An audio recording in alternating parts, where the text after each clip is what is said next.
Olá, aqui é o Rafael Yanti e hoje eu tenho o prazer de trazer para uma conversa aqui comigo o Rodrigo. Tudo bom, Rodrigo? Como é que tá? Oi, Rafael, tudo bem? Como vai?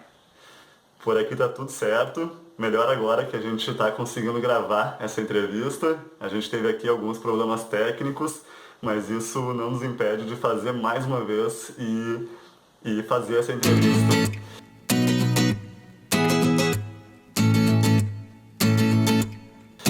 Pessoal, o Rodrigo, ele é investidor em imóveis há alguns anos já e ele é focado na área de leilões de imóveis. E aí eu trouxe ele aqui para a gente trocar uma ideia e te dar algumas dicas e estratégias para você conseguir fazer um bom investimento em leilões.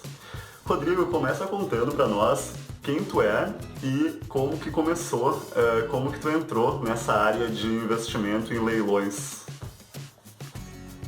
Bom, minha formação é em jornalismo. Eu sou jornalista, sou formado pela Universidade Católica de Pernambuco. A princípio não tem muito a ver com investimentos em imóveis, mas eu trabalhei 5 anos como jornalista na TV Globo Nordeste, aqui no Recife. E minha história com os leilões de imóveis começou quando eu estava querendo procurar alguma renda extra para dar para aumentar aí meus rendimentos, né? Eu estava procurando uma renda extra e queria aumentar. Vou fazer um corte aqui, vi se foi mal. Tranquilo, tranquilo. Vamos lá. E minha história com os leilões de imóveis começou quando eu estava procurando uma renda extra. Estava querendo um dinheiro a mais, além do meu salário. E nessa época também eu comecei a ler muitos livros sobre educação financeira. E muita pesquisa também, fiz muita pesquisa na internet e eu me deparei aí com esse nicho de leilões de imóveis, né? Seria uma forma de eu investir, eu trabalhava bastante, finais de semana, feriados e tal.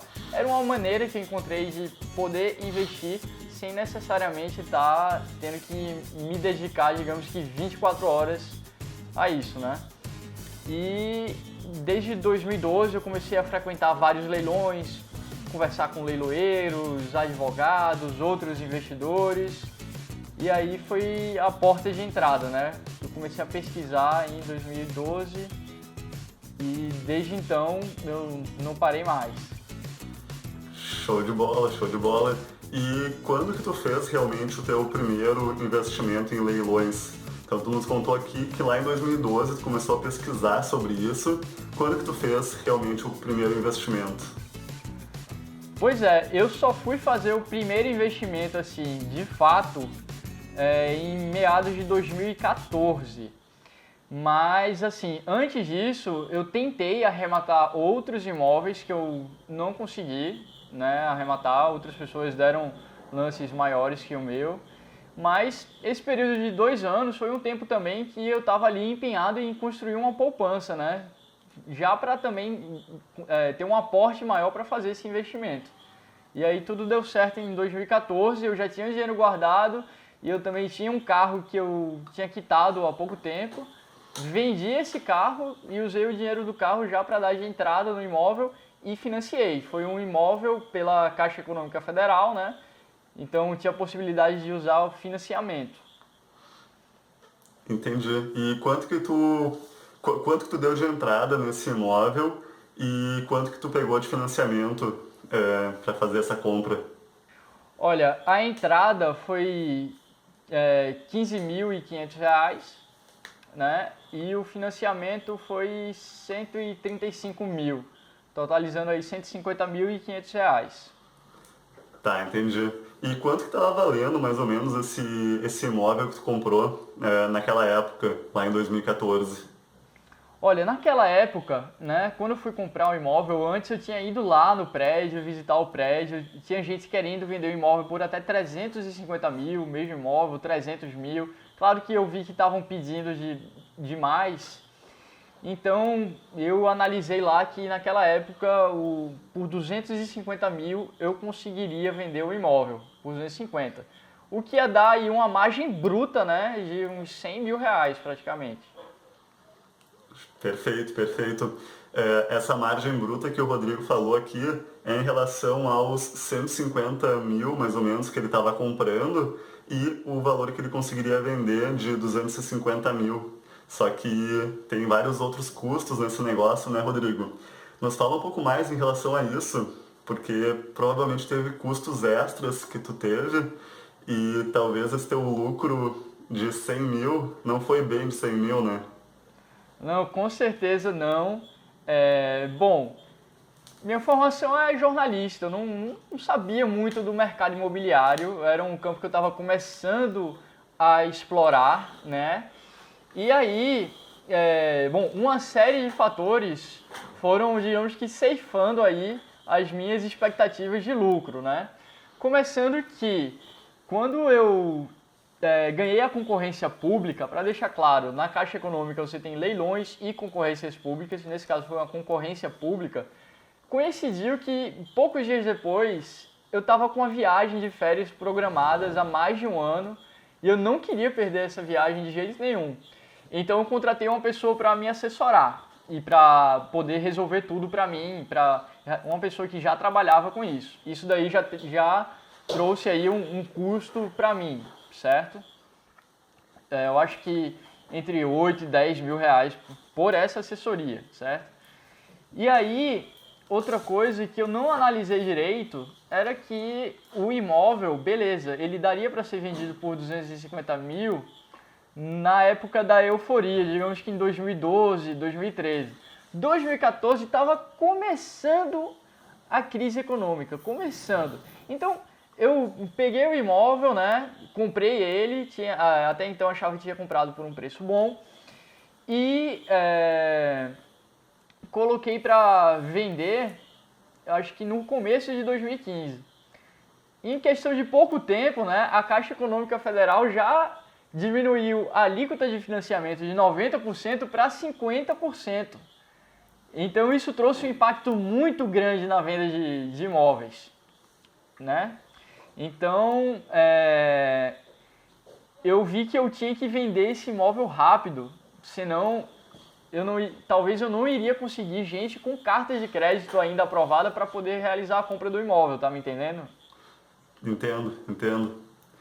E tu conseguiu vender rápido o imóvel? Como é que foi? Eu quase consegui vender por 220 mil 4 meses depois que eu tinha comprado. Mas a pessoa ficou com o pé atrás, não sei porquê, desistiu de última hora. É bem verdade que se eu tivesse a experiência que eu tenho hoje, eu não teria arrematado aquele imóvel em específico. Porque ele tinha margem de lucro, ok, mas era um imóvel um pouco mais difícil de vender por conta de localização e da infraestrutura ao redor, que foram pontos que eu, na euforia e na empolgação de querer arrematar meu primeiro imóvel, de fazer um investimento, eu não analisei direito. Eu pensei assim, poxa, eu estou comprando barato, então eu vou vender mais barato que todo mundo e vou conseguir vender. Mas não foi bem assim, né? Tá entendendo? Tô entendendo sim. E daí, tu não conseguiu vender, então, 4 meses depois. Uma pergunta aqui, Rodrigo, que eu tô me fazendo esse imóvel era uma casa ou era um apartamento e ele estava ocupado quando tu comprou ou ele estava desocupado? Era um apartamento, ele estava ocupado, não era pelo ex-mutuário, era um processo muito antigo da Caixa Econômica, era um imóvel da Engea. E aí quem realizou a desocupação foi justamente, na época, a assessoria que eu havia contratado, justamente por não estar no Brasil. Eu tinha feito uma viagem para o exterior, né? Tá. E aí o imóvel por dentro foi outra surpresa também, ele estava bastante deteriorado, mas muito mesmo, o cara não cuidava do imóvel. Então eu tive que dar uma geral lá, fazer uma reforma no imóvel e também, com minha inexperiência na época, eu fiz uma reforma que não precisava. Eu fiz, digamos que muita coisa que não precisava, terminei gastando muito dinheiro com a reforma, tá entendendo? Então, Sim. eu fui cometendo aí uma série de, digamos que, pequenos erros que foram diminuindo minha expectativa de lucro. Então, minha expectativa de lucro, que era 100 mil, ficou entre 5 e 10 mil, porque eu ainda paguei taxa de corretagem e ainda ele estava financiado e tinha condomínio e IPTU, então todo mês eu ia perdendo aí mais de R$ 1.000, sabe, com juros e tal. Então, foi assim, eu não perdi dinheiro, né? Mas eu também não ganhei muito dinheiro. Mas eu posso dizer que com certeza eu ganhei bastante experiência. Foi um aprendizado assim incrível. Não me arrependo, muito pelo contrário, porque com o dinheiro da venda desse imóvel, né? Digamos que eu recuperei tudo que eu havia investido lá. Eu já comecei a realizar outros investimentos e já com a experiência aí no mercado começou a dar certo o negócio, né? Tanto que após isso, eu realizei outros investimentos e pedi demissão do meu emprego. Pedi demissão do meu emprego para trabalhar exclusivamente com leilões de imóveis. Inclusive imóveis em cidades do interior também, onde é possível encontrar oportunidades melhores, diga-se de passagem, porque a concorrência é menor. Entendi. Rodrigo, vamos frisar aqui uma questão bem importante para quem está nos assistindo agora, que é a seguinte. Investir em leilões existem riscos e existem vários cuidados que é preciso ter. Então, lá quando o Rodrigo fez o primeiro investimento ali, ele estava fazendo aí o máximo possível de pesquisas e de cuidados, mas é inevitável que você cometa erros quando você for fazer o seu primeiro investimento. Mas o mais importante que aconteceu com o Rodrigo, também aconteceu comigo quando eu fiz o meu primeiro, é que esses erros, eles servem muito como uma bagagem de experiência, uma bagagem de aprendizado. E o Rodrigo acabou de nos contar que ele teve esse aprendizado e ele é muito grato por ter feito esse investimento, ter feito esse aprendizado. E aí, Rodrigo, o que aconteceu depois? Como é que foi o teu próximo investimento? Tu nos contou aqui que em vez de investir na cidade grande, tu decidiu ir mais para o interior, foi isso? Foi uma boa sacada. Eu meio que vi que alguns investidores que já estavam aí nesse mercado há anos, quando eu me encontrava com eles nas concorrências, ele comentava, tô indo pro interior e tal. E aí eu vi que tinha umas casas, né, na cidade de Belo Jardim. Para quem não sabe, Belo Jardim é a cidade onde tem a Baterias Moura, né? A Baterias Moura que patrocina o Emerson Fittipaldi e, pô, é uma das maiores fábricas de bateria da América Latina, né? E fica aqui na cidade do interior de Pernambuco. Então, é uma cidade que tem uma economia boa. Você tem essa fábrica de baterias, você tem a Palmeiron também, você tem outras indústrias lá. Então, você tem uma população que tem emprego, tem condições de comprar imóveis, né? Então, eu achei na cidade de Belo Jardim casas populares, que são casas padrão, digamos assim. Casas de loteamento, sabe? Que a construtora faz todas as casas iguais, que estavam em leilão por um preço muito abaixo do mercado. Para descobrir isso, eu vi que o preço estava abaixo das casas, mas para descobrir mesmo, eu fui até lá, fui até Belo Jardim, fica 3 horas de carro daqui da capital. E conversei com corretores de imóveis lá e o pessoal falou, olha, a casa aqui é entre 70 e 80 mil, uma casa nesse bairro que você está procurando e tal. E aí, na Caixa, tava com lance mínimo assim, que era uma concorrência pública também, mas coisas de tipo 19 mil, 20 mil, sabe? E aí eu consegui pegar 2 casas dessa por R$ 23.500 cada uma, cada casa. E aí, uma das casas estava, digamos que abandonada, mas totalmente conservada por dentro. Eu fiz uma reforma lá muito barata. E a outra casa estava ocupada, eu conversei com o mutuário, com a pessoa que estava lá, a gente fez um acordo numa boa, né? Eu ajudei na mudança dele, fizemos um acordo extrajudicial, no caso, e ele saiu da casa. E depois eu vendi as 2 casas. Foi isso. Cada uma por aproximadamente R$ 80 mil, cada casa. Teve despesas, é verdade, tiveram despesas porque, digamos que no interior o pessoal quer mesmo é fazer o financiamento e às vezes não tem nem o dinheiro para dar toda a entrada, sabe? Então até despesas com documentação eu me propus a pagar, mas também numa boa, porque a margem de lucro foi muito boa, acho que não pegaria na capital, sabe? Uma margem de lucro dessas. Entendi. E quanto então que tu gastou para comprar e explica para nós, Rodrigo, quanto que foi o teu gasto total com essas duas casas e quanto que tu conseguiu de receita ao vender as casas? Então, as duas casas, o custo assim bruto, total, com despesas, foi incluindo combustível também, deu em torno de 30 mil reais por casa. E a venda foi entre 75 e 80 mil reais, certo? Tem uma das casas, eu ainda estou para receber o dinheiro da Caixa Econômica, né? E aí não está contabilizado o montante total ainda, mas mais de 140 mil reais, bruto. Entendi.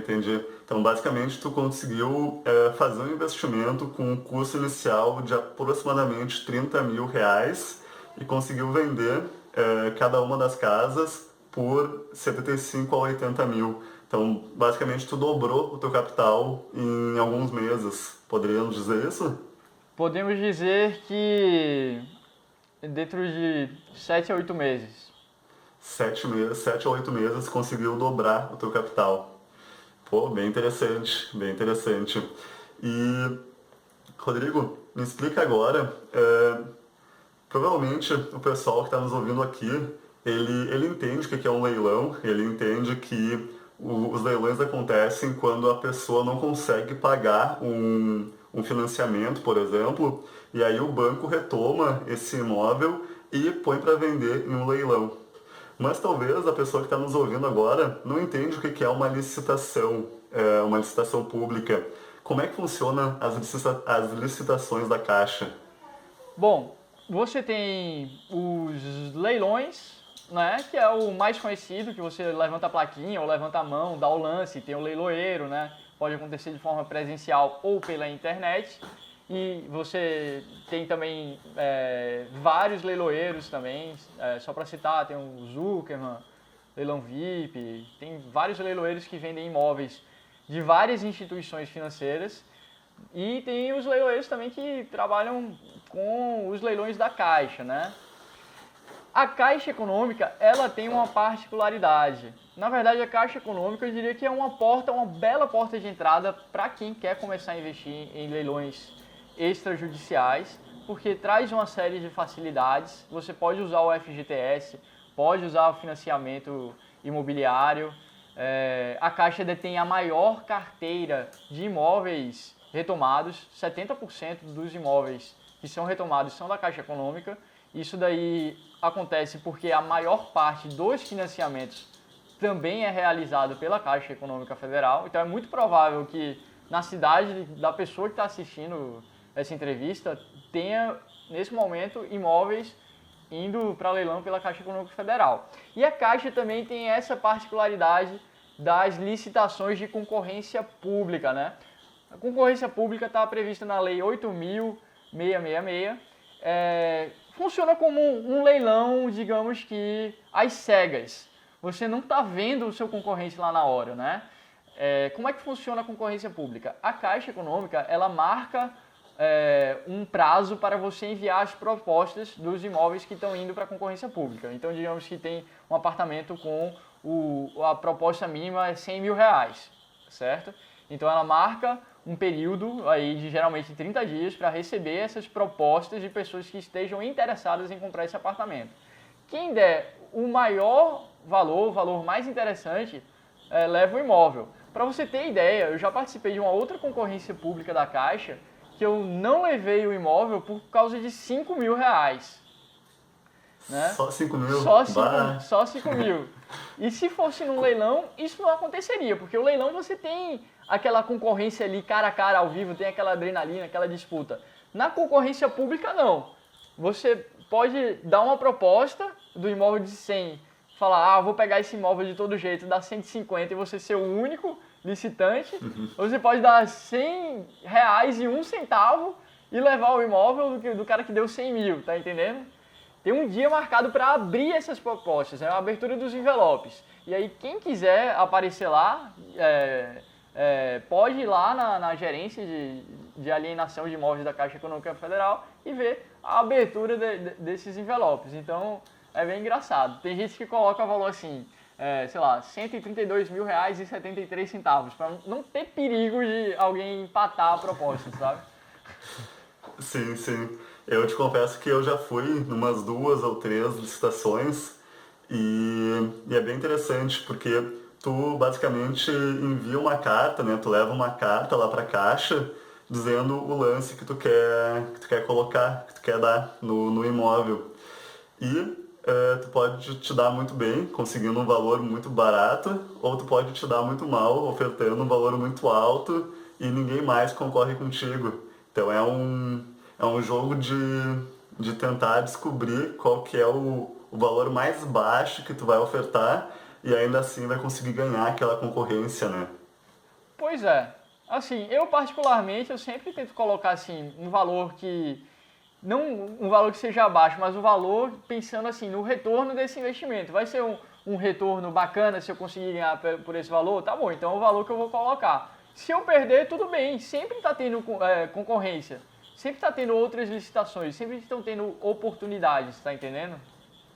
Entendi. E como é que tu faz para definir qual que é o valor que tu vai colocar na carta lá, tu vai dar de lance?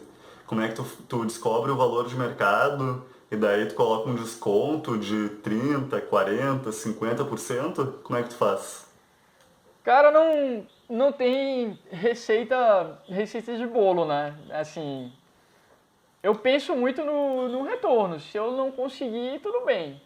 Eu já tentei fazer até, sei lá, estatística pelo tipo de imóvel, assim, algumas loucuras assim. Pô, sei lá, imóveis na faixa de tanto, os últimos o pessoal deu tanto a mais, então eu vou botar tanto.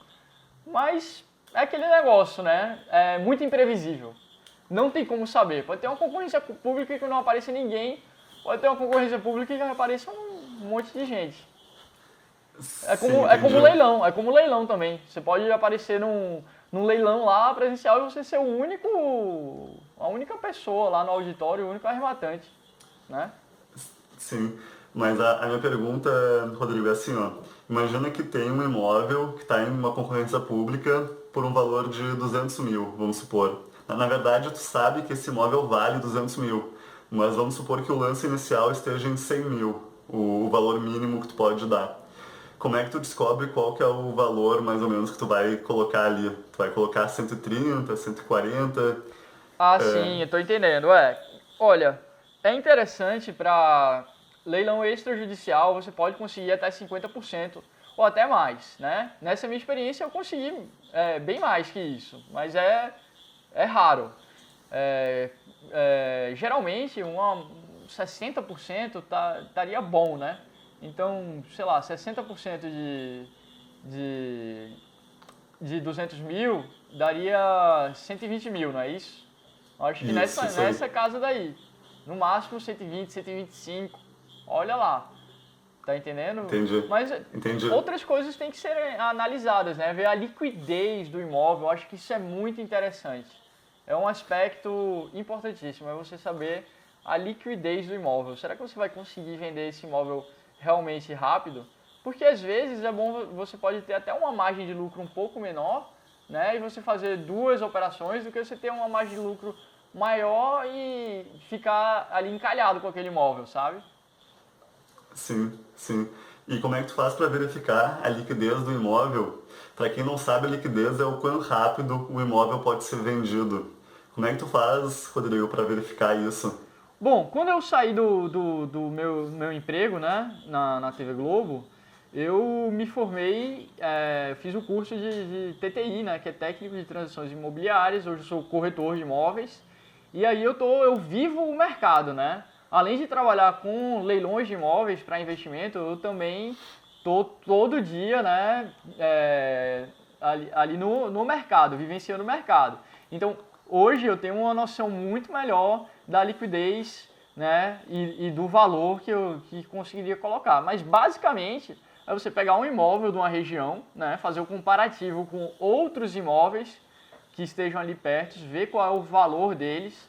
O valor, é bom ressaltar que o valor do anúncio, ele não reflete o valor de venda do imóvel, sempre tem uma gordura para negociação, às vezes essa gordura, digamos que é bem gorda mesmo, e aí é você, né, colocar um valor, um preço, digamos que quase que irresistível, né, para você conseguir vender rápido, você conseguir girar o dinheiro, tá entendendo?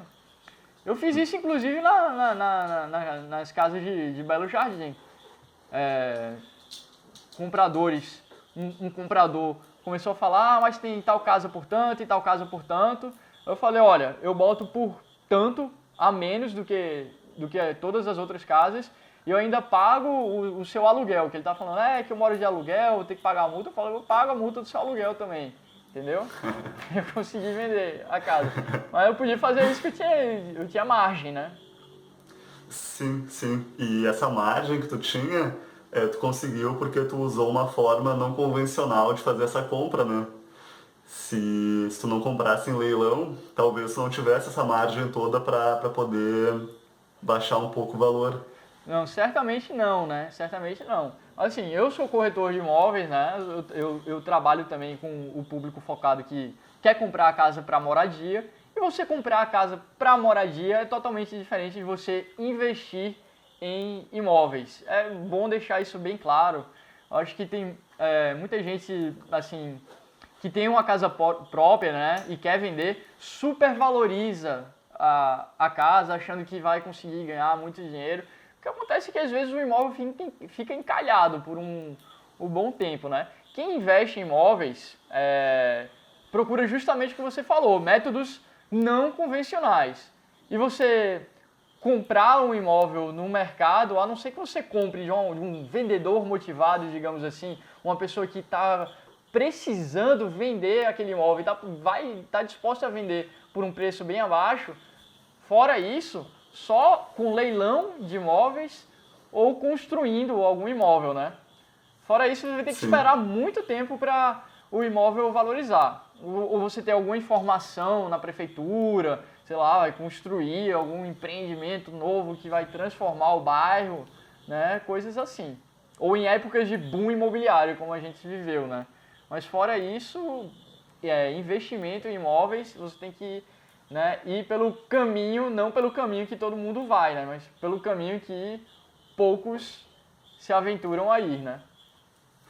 É verdade, é verdade. E uma coisa interessante, Rodrigo, lá no início da tua história, foi que mesmo tu cometendo alguns erros ou mesmo tu tendo custos que tu não estava prevendo dentro desse investimento que tu fez, ainda assim tu conseguiu ter um pouco de lucro nesse negócio. E eu tenho certeza que se tu tivesse comprado um imóvel de forma convencional e tivesse pago o valor de mercado do imóvel, tu teria muito mais prejuízo ou tu teria muito menos lucro naquele negócio que tu fez. Tu só conseguiu sair empatado ou sair ganhando porque tu conseguiu comprar por um valor bem mais baixo do que o valor de mercado. Com certeza, certamente. Se eu tivesse comprado assim, né, sem ser por leilão, não, eu ia estar no prejuízo, certamente. Rodrigo, uma pergunta agora. Por que tu preferiu investir em leilões extrajudiciais e por que tu não foi para o leilão judicial? Qual foi a tua decisão em relação a isso? Olha, como eu falei, né, os leilões extrajudiciais e leilões da Caixa são a porta de entrada mesmo para o mundo dos leilões. Porque, poxa, eu não herdei nenhuma quantidade de dinheiro, então eu trabalhava como jornalista, né? Eu tinha um salário ali, um bom salário para jornalista, um salário na média. A realidade é que desses 5 anos que eu trabalhei lá, acho que 4 eu passei economizando mais, quando eu podia, pelo menos 50% do meu salário para poder juntar um dinheiro e investir. Então, assim, eu tive que passar por sacrifícios pessoais, né? Não um sacrifício, vou passar fome, mas abrir mão de muito lazer, né? Abrir mão de muita coisa. Tinha colega meu de trabalho que chegava, sei lá, com carro importado, carro novo e tal, não sei o quê. E eu tava ali com um Celta, né? Com muito orgulho, um carro que foi bem barato, comprei semi-novo mesmo, consegui quitar rápido, né? Então eu acho que tem muito desse lance aí da educação financeira, ajudou bastante a começar. Sobre escolher leilão extrajudicial e não leilão judicial, é porque o leilão judicial é realmente mais complicado. Você tem uma série de fatores, né? Um imóvel pode ir a leilão por vários motivos diferentes, seja um divórcio, dívidas trabalhistas, dívidas condominiais, etc. Eu já estudei bastante essa parte jurídica dos leilões judiciais, né? Inclusive eu estou para fazer investimentos em leilões judiciais também, que tem um retorno um pouco maior. Mas a questão do leilão extrajudicial é justamente, principalmente o da Caixa, é justamente permitir o uso do FGTS, né, o uso de financiamento imobiliário. Isso é na Caixa e em outros bancos, mas o financiamento da Caixa é muito mais interessante. Você pode financiar aí 80% do valor, né? Então, é por isso que eu acho que é uma porta de entrada. Inclusive, Rafael, para quem está assistindo a entrevista, eu tenho um site, né? É o arrematada.com.br, no qual eu falo sobre os leilões da Caixa, né? Eu falo especificamente sobre os leilões de imóveis da Caixa Econômica Federal. Show de bola! Pessoal, de fato, o Rodrigo tem esse site que eu recomendo fortemente que você vá lá, dê uma olhada. O Rodrigo está começando a disponibilizar informações extremamente relevantes nesse assunto. E Rodrigo, muito obrigado, mas muito obrigado mesmo pela tua participação aqui na nossa entrevista. Fora o site lá da arrematada.com.br, aonde mais as pessoas podem te encontrar para poder tirar alguma dúvida ou poder mandar algum e-mail para ti? Olha, o meu e-mail do Arrematada, que é sobre leilões da Caixa Econômica Federal, é o rodrigo@arrematada.com.br. Tem um site também, né? O www.arrematada.com.br. Para quem é do Recife, Pernambuco, né?